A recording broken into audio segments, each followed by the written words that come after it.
ದೇವರನಾಡು ಕೇರಳಕ್ಕೆ ಮುಂಗಾರು ಮಾರುತಗಳ ಎಂಟ್ರಿ ಆಗಿದೆ. 8 ದಿನ ಮೊದಲೇ ರಾಜ್ಯದಲ್ಲಿ ಭಾರಿ ಮಳೆ ಸುರಿತಾ ಇದೆ.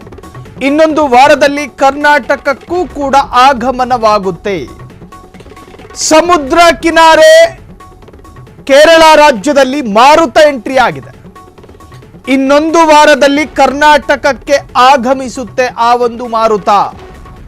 ಕರಾವಳಿ ಜಿಲ್ಲೆಗಳಲ್ಲಿ ಈಗಾಗಲೇ ರೆಡ್ ಅಲರ್ಟ್ ಅನ್ನ ಘೋಷಣೆ ಮಾಡಲಾಗಿದ್ದು, ದಕ್ಷಿಣ ಕನ್ನಡ, ಉತ್ತರ ಕನ್ನಡ, ಉಡುಪಿಯಲ್ಲೂ ಕೂಡ ಹೈ ಅಲರ್ಟ್ ಘೋಷಿಸಲಾಗಿದೆ.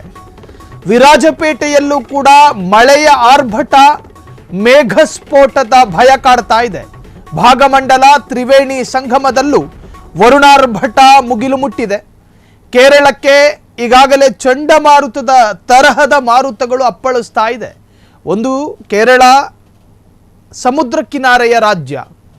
ಈ ಹಿಂದೆ ವಯನಾಡಿನಲ್ಲಿ ಆದಂತಹ ಪ್ರವಾಹ ನಿಜಕ್ಕೂ ಇಡೀ ದೇಶವನ್ನೇ ಬೆಚ್ಚಿ ಬೀಳಿಸಿದ್ದಂತಹ ಘಟನೆ ಅದು. ಅಂಗಮಾಲಿ, ವಯನಾಡು, ಎರ್ನಾಕುಲಂ ಈ ಭಾಗ ತತ್ತರಿಸಿ ಹೋಗಿತ್ತು. ಈ ಬಾರಿಯೂ ಕೂಡ ಮುಂಗಾರು ಪೂರ್ವ, ಇನ್ನು ಅಸಲಿ ಮಳೆಗಾಲ ಶುರುವಾದರೆ ಏನು ಕತೆ ಅನ್ನೋದು ನೆನೆಸ್ಕೊಂಡ್ರೆ ಚಳಿ ಜ್ವರ ಬರುತ್ತೆ. ಆ ಪರಿಸ್ಥಿತಿ. ಇನ್ನೊಂದು ವಾರದಲ್ಲಿ ಕರ್ನಾಟಕಕ್ಕೂ ಕೂಡ ಈ ಒಂದು ಮಾರುತ ಆಗಮಿಸಲಿಕ್ಕಿದೆಯಾ? ಕರಾವಳಿ ಜಿಲ್ಲೆಗಳಲ್ಲಿ ಈಗಾಗಲೇ ರೆಡ್ ಅಲರ್ಟ್ ಅನ್ನು ಘೋಷಣೆ ಮಾಡಲಾಗಿದೆ. ದಕ್ಷಿಣ ಕನ್ನಡ, ಉತ್ತರ ಕನ್ನಡ, ಉಡುಪಿಯಲ್ಲೂ ಕೂಡ ಹೈ ಅಲರ್ಟ್ ಘೋಷಿಸಲಾಗಿದೆ. ವಿರಾಜಪೇಟೆ, ತಲಕಾವೇರಿಯಲ್ಲೂ ಕೂಡ ಮಳೆಯ ಆರ್ಭಟ ಈಗಾಗಲೇ ಶುರುವಾಗಿರುವಂತಹದ್ದು. ಭಾಗಮಂಡಲ ತ್ರಿವೇಣಿ ಸಂಗಮದಲ್ಲೂ ಕೂಡ ವರುಣಾರ್ಭಟ. ಇವತ್ತು ಬೆಳಿಗ್ಗಿನಿಂದ ಬೆಂಗಳೂರಿನಲ್ಲೂ ಕೂಡ ಮೋಡ ಕವಿದಂತಹ ವಾತಾವರಣ.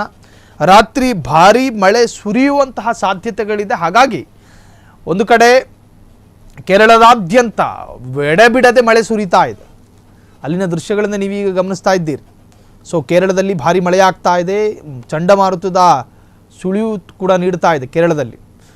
ಸೊ ಮಂಗಳೂರು ಭಾಗ, ಉಡುಪಿ ಭಾಗ, ಅರ್ಥಾತ್ ದಕ್ಷಿಣ ಕನ್ನಡ ಜಿಲ್ಲೆ, ಈ ಭಾಗದಲ್ಲೂ ಕೂಡ ಈಗಾಗಲೇ ರೆಡ್ ಅಲರ್ಟ್ ಘೋಷಿಸಲಾಗಿದೆ.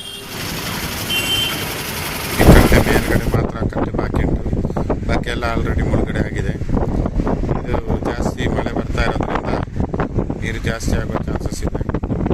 ಇದೇ ರೀತಿ ಮಳೆ ಹೊಡೆದ್ರೆ ನಾಳೆ ಭಾಗಮಂಡಲ ಬ್ಲಾಕ್ ಆಗುವ ಚಾನ್ಸಸ್. ಫ್ಲೈಓವರ್ ಇದೆ ಓಡಾಡಲಿಕ್ಕೆ.